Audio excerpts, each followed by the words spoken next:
Hello everybody, my name is Aaryn, and I really don't feel like filming this video today. It's not that I don't want to do it. Well, it is that. But it's more like I have another video that I'm going to be filming today, and I'm very excited to do that one because I think that it's like really fun, and I did a video like it in the past, and I just know that you guys love it, so I'm excited to do it. But I had to do this first because it's February, not the 1st, and I do not have a January wrap-up yet. So in January I read one physical book and the rest were just ebooks. I actually don't know how much I read, but my Goodreads reading goal is 5 books this year because last year I did not reach 100, and although I changed it to be 96, which is what I got, I only changed it because originally it was 75 and I surpassed that. So I still want like the reward for completing it, because technically I did, but I just did not complete the second phase. But recently it's been brought to my attention by people that I won't be naming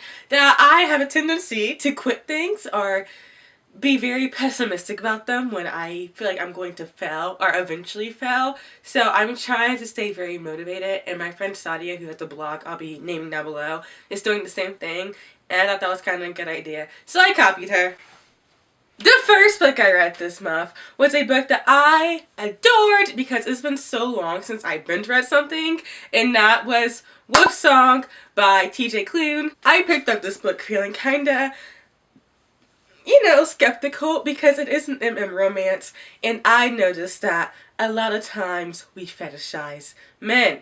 A lot of times in this community. And like, it has its scenes that had me like, whoa, but it's not the whole entire book, and that was what was important to me. This book was just about love and family and bonding, and also I should give you guys the actual synopsis. So, if you do not know, Wolf Song is about a guy named Ox. He lives in the very small town of Green Creek with just his mom because his dad walked out on him growing up. He's very quiet and he's different, so he's never really had any friends growing up except for Gordo, who his dad worked with, and he was like years older than him. But then one day when he's walking home from school on his usual dirt path, he meets a guy named Joe Bennett who's 10 years old, and he adores Ox from the jump. He ends up introducing him to his family, and he grows a very tight and inseparable bond with every single member. However, he then goes on to find a very deep secret that they're keeping that eventually leads to a lot of pain and loss in the future, and it's just about them finding each other again and building their pack back up. I'm pretty sure by the title and the cover, y'all know this is about werewolves. I get really happy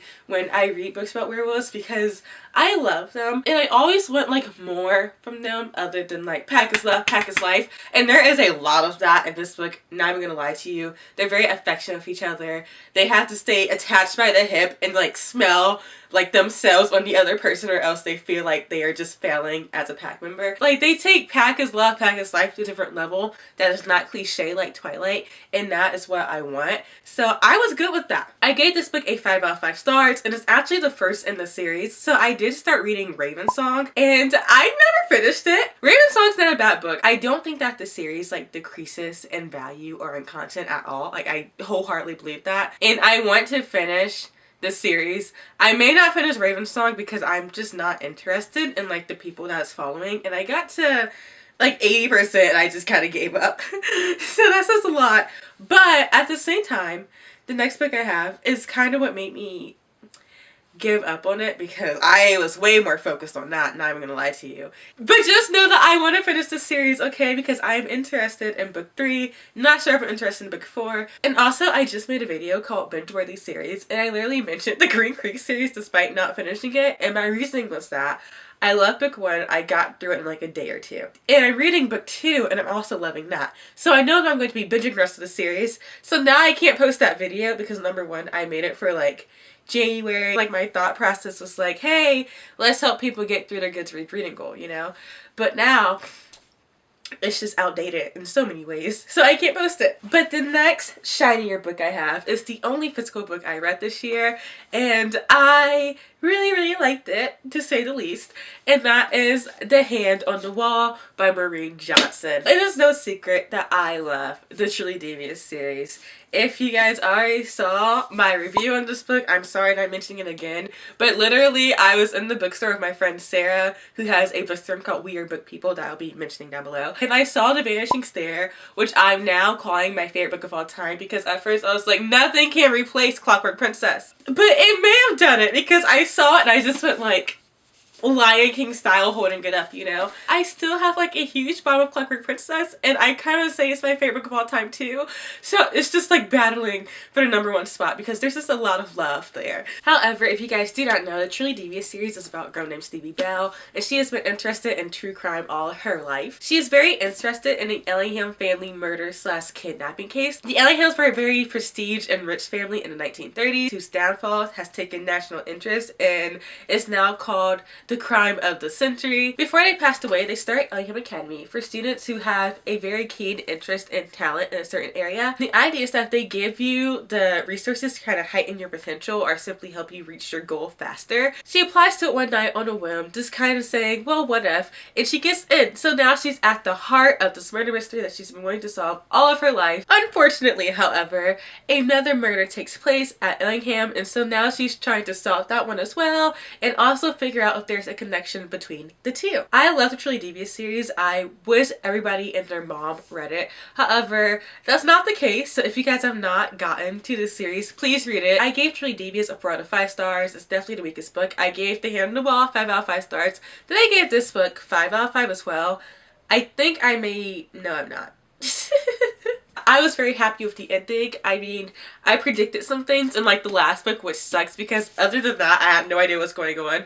But either way, it's a great series and I adore it. And do me a favor and read it if you have the time. So the next book I read this month was Love Her or Lose Her by Tessa Bailey, which was an unexpected read because honestly, if you guys do not know, I gave Fix Her Up 2 out of 5 stars. And I did a whole entire review on it because people kept commenting like under my rating post on Twitter like OMGT, like OMGY. Love Her or Lose Her follows Rosie and Dominic. They've been married for like almost a decade now, and they've kind of lost their flame. They don't communicate, they don't really acknowledge each other at all, and Rosie has had enough. And so she basically says, Dominic, we either go to marriage counseling or we're through.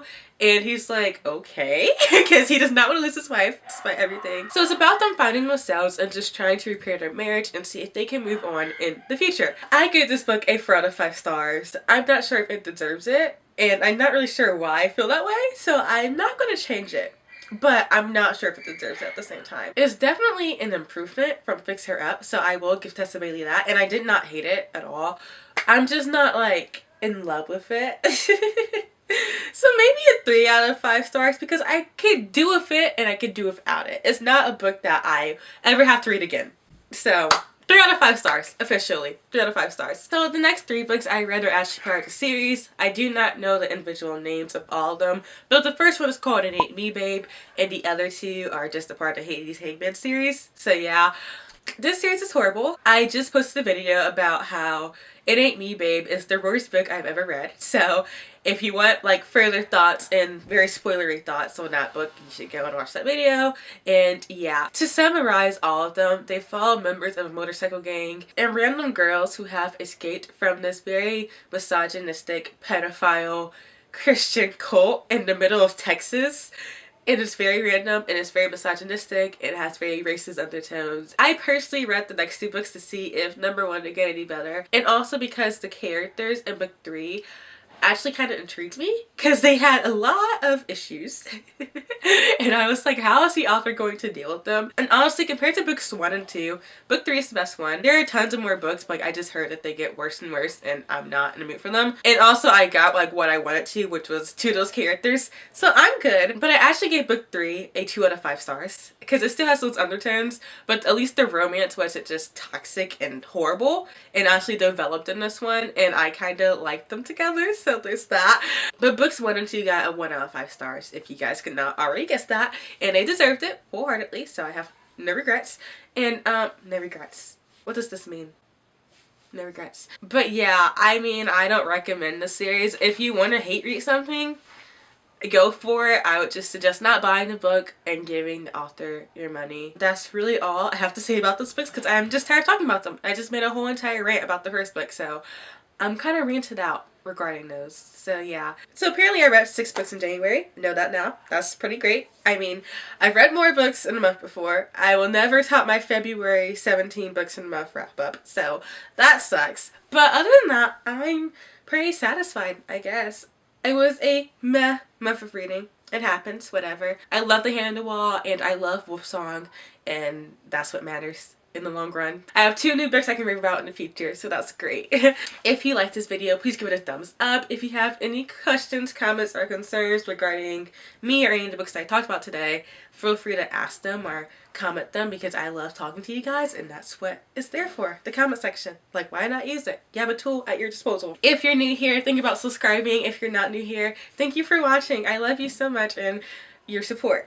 So thank you. I hope to see you next time. Bye.